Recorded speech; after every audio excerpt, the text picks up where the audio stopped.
Siddaramaiah upset ಆಗಿದ್ದಾರಂತೆ. ಘಟನೆಯಿಂದ ತೀವ್ರವಾಗಿ ನೊಂದುಕೊಂಡಿದ್ದಾರಂತೆ ಮುಖ್ಯಮಂತ್ರಿ ಸಿದ್ದರಾಮಯ್ಯನವರು.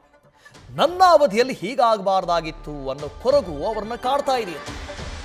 ತಮ್ಮ ರಾಜಕೀಯ ಜೀವನದಲ್ಲಿ ಇದೊಂದು ಕಪ್ಪು ಚುಕ್ಕೆ ಆಯಿತು ಅಂತ ಬೇಸರದಲ್ಲಿದ್ದಾರಂತೆ. ಈ ಘಟನೆಯಿಂದ ಮಾನಸಿಕವಾಗಿ ಸಾಕಷ್ಟು ಕುಗ್ಗಿ ಹೋಗಿದ್ದಾರಂತೆ ಮುಖ್ಯಮಂತ್ರಿ ಸಿದ್ದರಾಮಯ್ಯನವರು. 45 ವರ್ಷದ ರಾಜಕೀಯ ಜೀವನ, ಇಂಥ ಸುದೀರ್ಘ ರಾಜಕೀಯ ಜೀವನದಲ್ಲಿ ಒಂದು ಮೂಡ, ಅದೊಂದು ರೀತಿ ಕಪ್ಪು ಚುಕ್ಕೆ ಆಯಿತು ಮುಖ್ಯಮಂತ್ರಿಗಳಿಗೆ. ಅದರ ಜೊತೆಗೆ ಈ ಒಂದು ಘಟನೆ ಇದೆಯಲ್ಲ, ಇದೂ ಕೂಡ ನನ್ನ ರಾಜಕೀಯ ಜೀವನದಲ್ಲಿ ಕಪ್ಪು ಚುಕ್ಕೆ ಅಂತ ಭಾವಿಸಿದಾರಂತೆ ಸಿದ್ದರಾಮಯ್ಯನವರು. ಹಾಗಾಗಿ ಬಹಳಷ್ಟು ಬೇಸರದಲ್ಲಿದ್ದಾರಂತೆ, ನೊಂದುಕೊಂಡಿದ್ದಾರಂತೆ, ಅಪ್ಸೆಟ್ ಆಗಿದ್ದಾರಂತೆ. ಮೊನ್ನೆ ಸಂಪುಟ ಸಭೆ ಆಯಿತು. ಆ ಸಂಪುಟ ಸಭೆಯಲ್ಲೂ ಕೂಡ ಇದರ ಬಗ್ಗೆ ಮಾತಾಡಿದಾರಂತೆ, ನೋವು ತೋಡ್ಕೊಂಡಿದ್ದಾರಂತೆ. ಅವರಿಗೆ ಸುತಾರಾಮ್ ಇಷ್ಟ ಇರಲಿಲ್ವಂತೆ. ಇದು ಈ ಕಾರ್ಯಕ್ರಮ ಮಾಡೋದು ಅವರಿಗೆ ಸುತಾರಾಮ್ ಇಷ್ಟ ಇರಲಿಲ್ಲ. ನೀವು ಸಿದ್ದರಾಮಯ್ಯನವರ ರಾಜಕೀಯ ಚರಿತ್ರೆ ನೋಡಿದ್ರೆ, ನಾನು ಮೊನ್ನೆ ಹೇಳ್ತಾ ಇದ್ದೆ, ಅಲ್ಲಿದ್ದಂಥವ್ರು ಎಲ್ಲರೂ ಸುಮಾರು 30ರಿಂದ 40 ವರ್ಷ ವೆಲ್ ಎಕ್ಸ್ಪೀರಿಯನ್ಸ್ಡ್ ಪೊಲಿಟಿಷಿಯನ್ಸ್ ಅಂತ. ಕೇವಲ ಪೊಲಿಟಿಷಿಯನ್ಸ್ ಮಾತ್ರ ಅಲ್ಲ, ಅಡ್ಮಿನಿಸ್ಟ್ರೇಟರ್ಸ್. ಕೇವಲ ಇವರು ರಾಜಕಾರಣಿಗಳು ಮಾತ್ರ ಆಗಿರಲಿಲ್ಲ, ಆಡಳಿತಗಾರರು ಕೂಡ ಆಗಿದ್ರು.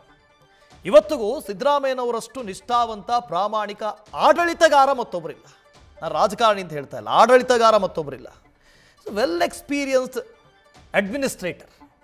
ಇಷ್ಟಿದ್ರೂ ಕೂಡ ಇಂಥ ಅವಘಡ ಆಗೋದಕ್ಕೆ ಹೇಗೆ ಸಾಧ್ಯ ಆಯಿತು?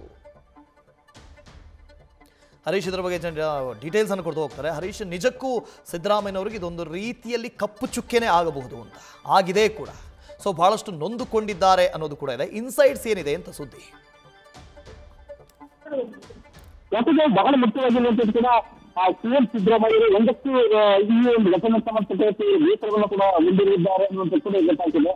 ಇದನ್ನು ಸಹಜವಾಗಿ ಕೂಡ ತಮ್ಮ 4 ವರ್ಷಗಳ ರಾಜಕೀಯ ಜೀವನದ ಇತಿಹಾಸದಲ್ಲಿ ಕೂಡ ಇದು ಮೊದಲ ಬಾರಿಗೆ ಇಂತಹ ಬೆಳವಣಿಗೆ ಸಾಕ್ಷಿ ಆಗ್ಬೇಕಾಯ್ತಲ್ಲ ಅನ್ನುವಂಥ ನೋವು ಸಹಜವಾಗಿ ಅದನ್ನು ಕಾಡ್ತಾ ಇರುವಂಥದ್ದು.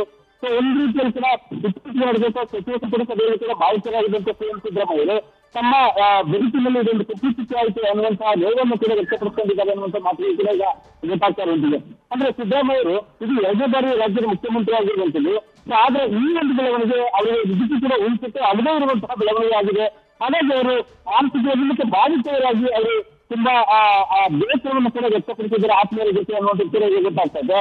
ಒಂದು ಹಂತದಲ್ಲಿ ಕೂಡ ಸಹಜವಾಗಿ ಅವರು ಯಾವುದೇ ಕಾರಣಕ್ಕೂ ಕಾರ್ಯಕ್ರಮಕ್ಕೆ ಅವಕಾಶ ಕೊಡೋದಿಲ್ಲ ಅನ್ನುವಂತ ಮನಸ್ಥಿತಿಯಲ್ಲಿ ಇದ್ರು. ಆದ್ರೆ ಮೊದಲಾದ ಸನ್ನಿವೇಶಗಳು ಅಂದ್ರೆ ಗೋವಿಂದ ಕೆಲವು ಒತ್ತಡವನ್ನು ಹಾಕಿದ ಕಾರಣಕ್ಕಾಗಿ ಅನಿವಾರ್ಯವಾಗಿ ಇಟ್ಕೊಳ್ಬೇಕಾಯ್ತು ಅನ್ನುವಂಥ ನಿಟ್ಟಿನಲ್ಲಿ ಕೂಡ ಒಂದಷ್ಟು ಚರ್ಚೆಗಳು ಶುರುವಾಯಿತು ಅನ್ನುವಂಥ ನಿಟ್ಟಿನಲ್ಲಿ ಕೂಡ ಒಂದಷ್ಟು ಚರ್ಚೆಗಳು ಶುರುವಾಗಿದೆ.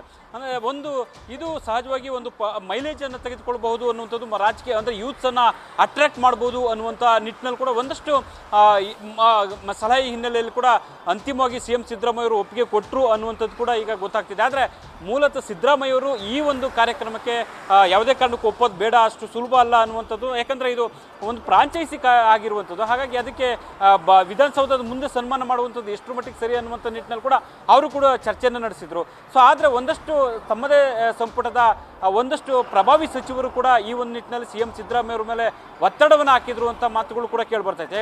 ಆ ಒತ್ತಡದ ಕಾರಣಕ್ಕಾಗಿ ಸಿಎಂ ಸಿದ್ದರಾಮಯ್ಯವರು ಅನಿವಾರ್ಯವಾಗಿ ಒಲ್ಲದ ಮನಸ್ಸಿನಿಂದಲೇ ಒಪ್ಪಿಗೆಯನ್ನು ಕೊಟ್ಟರು ಅನ್ನುವಂಥ ಮಾತುಗಳು ಕೇಳಿಬರ್ತಾ ಇದೆ.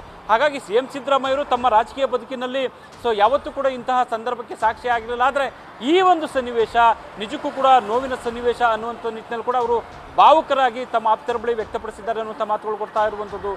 ವಾಸುದೇವ್, ನ್ಯೂಸ್ ಫಸ್ಟ್ ನಿರ್ಭೀತಿಯಿಂದ ನಿಮ್ಮ ಪರವಾಗಿ.